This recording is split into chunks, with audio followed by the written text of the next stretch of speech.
Hi, welcome back to the Wealth Optimization Workshops. Back here with Scott Collier, the Call Dog. Glad you could join us. We've been touching on lots of different investment concepts, investment accounts, and there's often some confusion between investment types versus investment accounts. So an account, for example, tax-free savings accounts, and RESP and RRSP, even non-registered open accounts, which simply is an umbrella to hold investment types. So under the investment account, that tells the government how to tax the money. Okay. Inside there, you have to hold investments, and sometimes that's misunderstood. There is literally thousands of different investments out there available. We are not going to be diving into individual securities. However, we are going to touch on several different investment types that I think are relevant for the average investment client or consumer that may fit. So, first off, one of the most simple and most commonly used, GICs, Guaranteed Investment Certificates. Most people are used to dealing with these at the bank. You can deal with them in other organizations as well, other financial institutions. Some very simple concepts to keep in mind. Why do people like them? You can't lose your principal, so there's no market risk, so to speak. There's guaranteed interest rates. So often that becomes relevant for people as they know exactly what their interest rate will be. The other thing is that there will be a maturity date or a term length. So a term deposit could be like 30, 60, 90, 180 days, but typically with a GIC you're talking about 1, 2, 3, 4, 5 years, sometimes as long as 10-year terms. Most common that we see, a 5-year GIC term length.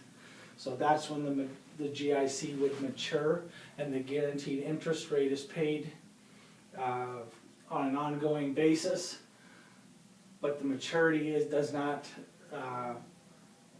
expires essentially when the term reaches its date. You can get redeemable or non-redeemable GICs.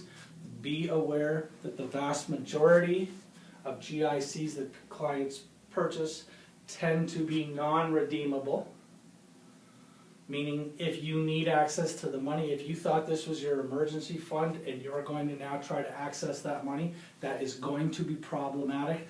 Until it matures, you will not be able to redeem the money. So there are redeemable GICs available. Would highly recommend, if this is the type of investment you feel you need for those safety of guarantees, the marginal difference between the typical non-redeemable versus redeemable GICs, it is not worth giving up liquidity, which is access to your money, that when you need it, you can get at it. Okay, for a decimal point difference in the interest rate, I'm not sure why people would take on the risk of giving up liquidity, if that makes sense to you.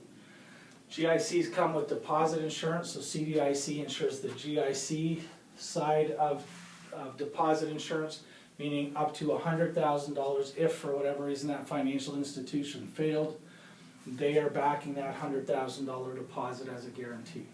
The reality, that really has practically never happened in Canada, but it is there as a comfort zone for people who are concerned about that. Okay? Now, accumulation annuities are much less known. They're also called deferred annuities sometimes. They work exactly the same way that we just talked about when it comes to GICs. However, what people don't realize when it comes to advantages, that in addition to these features of a GIC, and normally an accumulation annuity will be redeemable anyway, however, they also have creditor protection. So particularly non-registered investments for small business owners or other people that may have creditor issues, these are creditor protected, and these are not. Even more important, I think, you name a beneficiary. So when people pass away, from an estate planning perspective, because often seniors are using these products, it goes direct to the beneficiary. It bypasses probate or estate administration tax and goes right to one or multiple beneficiaries, whoever you chose, and avoids those additional fees. versus with a GIC, it is going to flow through the estate. So we want people to be aware of that. One last concept that we're going to touch on today when it comes to GICs and accumulation annuities is an investment concept called laddering. So what does that mean? One of the risks is if you lock in, say, a 5-year GIC and then suddenly interest rates climb in the future, you're not going to be able to take advantage of those. As well, if you had non-redeemable GICs especially, you won't be able to get access to your money. So one structure that is recommended is laddering. So what does that mean? Let's say you had $100,000, whatever amount that you were putting on deposit. You have a 1, 2, 3, 4, and 5-year GIC. So you do 1/5 of the investment in a 1 year, a 2 year, 3, 4, 5 year. At the end of the first year, if you need your money, spend it. If you don't, now put this into a 5-year GIC, which essentially extends that out to the 6th year, if you're with me. And this year, if you didn't need your money, do a 5-year, which extends it out to 7, 5-year, 8, etc.